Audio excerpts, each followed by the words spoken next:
Allô, bienvenue! Bonjour, aujourd'hui on est avec Anouk, une de nos finissantes infirmières auxiliaires. Oui. On est allé visiter ses locaux, sa pratique. Donc j'ai des petites questions pour toi aujourd'hui.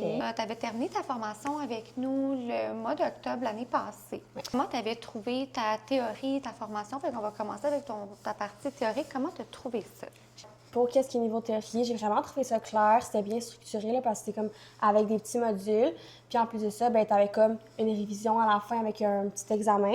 Fait que j'ai trouvé ça vraiment bien. Honnêtement, je changerais rien. Au niveau de ta partie pratique, parce que oui, au niveau de la théorie, que c'est intéressant, oui, on a toute la théorie sur l'anatomie vasculaire, musculaire, osseuse, tout ça, mais c'est sûr qu'on voit aussi toutes les techniques d'injection, tous les points d'injection. Puis pour ta pratique aujourd'hui, est-ce que des fois, ça peut t'aider de revenir sur les modules, voir, bon, c'est quoi les points d'injection pour quelle zone? 100%. Je le fais encore avant de faire des patients. Ce que je fais soit la veille ou le matin, je relis comme la photo avec les points d'injection.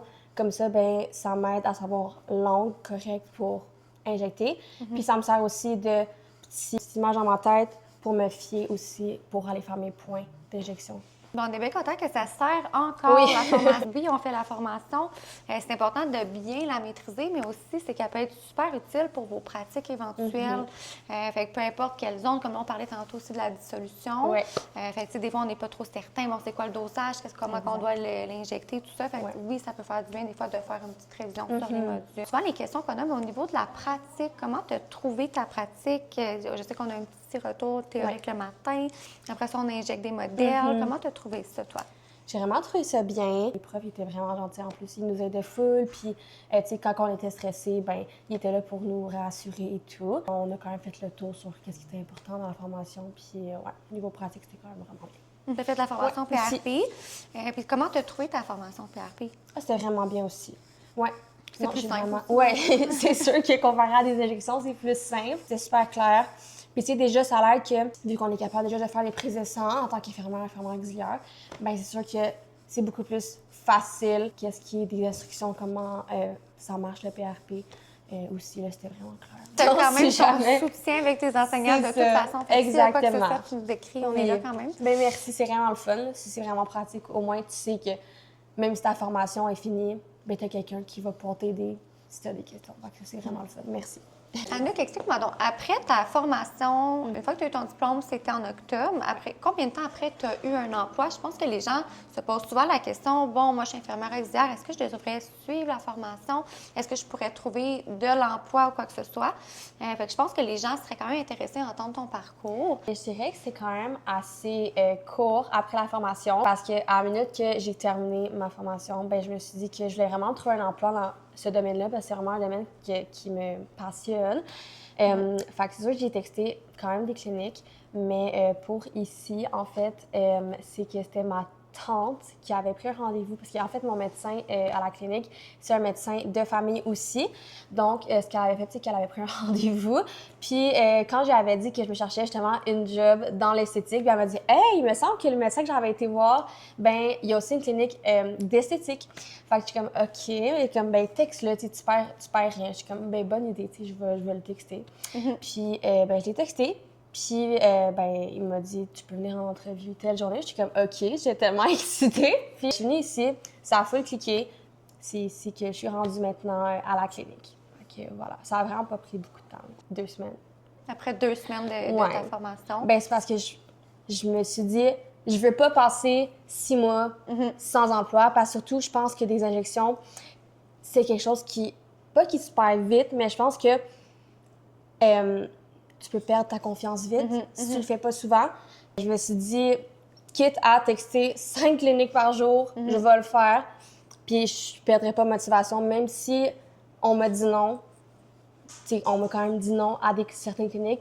Ben j'ai pas abandonné. Puis voilà, j'injecte, puis j'aime full ça.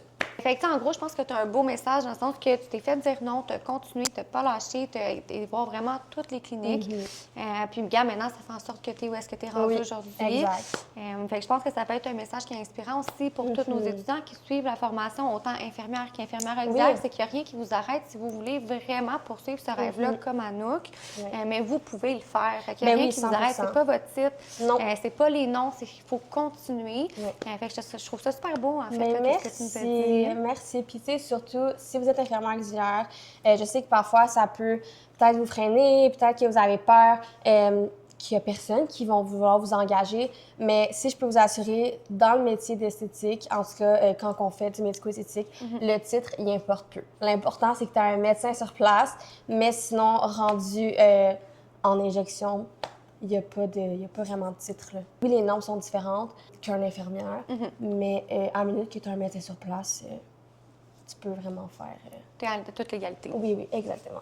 On se demandait, Anouk, c'est quoi tu fais pendant ta pratique? Je pense que les étudiants, ils se demandent, bon, à quoi ça ressemble un peu le derrière là, de l'emploi d'une infirmière injectrice? Premièrement, c'est sûr que toujours quand c'est le premier rendez-vous, en fait, mon médecin, il va évaluer le patient, il va vraiment le regarder ses besoins, s'il y a des contre-indications aussi par rapport aux soins. Puis après, on va prendre des photos pour le dossier médical. Ensuite, on va passer au traitement. J'ai beaucoup fait des agents de complément au niveau des lèvres, sinon de la toxine, c'est sûr que j'en ai fait. Sinon, c'est pas mal ça. Puis après, on remplit les dossiers. On fait nos notes. On prend nos photos. On rentre les photos dans le système. Puis après, tu fais pour avoir les avant-après. Puis aussi, c'est vraiment important de faire un suivi aux 2 semaines. Fait que là, tu bookes ton suivi aux 2 semaines avec ta patiente pour voir si justement il y a des corrections à faire, si elle est satisfaite. Je dirais que ça ressemble vraiment à ça mes journées. Souvent aussi, je fais de la création de contenu parce que c'est important d'en faire, de la création de contenu si tu veux avoir des clients. Ouais, fait que c'est pas mal à ça que ça ressemble, mes journées. Ça passe tellement vite en plus. C'est ça. Fait que tu vois pas tes journées aller. Oh mon Dieu, non. Non, j'arrive ici à 9 h le matin, je repars à 6 h, puis on dirait que je viens d'arriver là. Comment tu fais pour trouver tes clients? C'est en faisant de la création de contenu, en postant sur les réseaux sociaux. Vraiment, c'est être constant. Être constant dans les médias sociaux. Oui, parce que c'est comme ça que les gens qui te connaissent pas vont avoir accès à ton nom.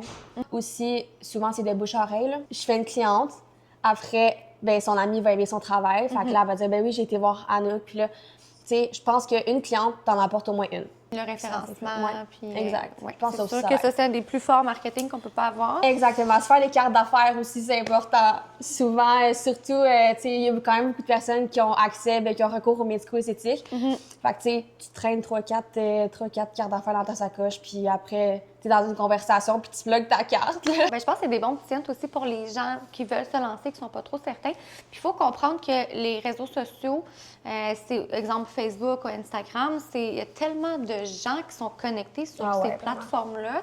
Tu sais, c'est une puissance d'utiliser de la bonne façon Facebook, Instagram. C'est comme ça aussi qu'on peut se faire voir par plusieurs personnes. Fait que oui, les réseaux sociaux, je pense que c'est quelque chose qui est très, très bien à apporter si on veut avoir de la clientèle. Il faut pas avoir peur de faire du contenu, il faut pas avoir peur de se mettre devant une caméra. Comme on s'entend, moi, je suis pas la plus à l'aise devant une caméra, mais écoute, on le fait pour le besoin de la cause. C'est bien parfait.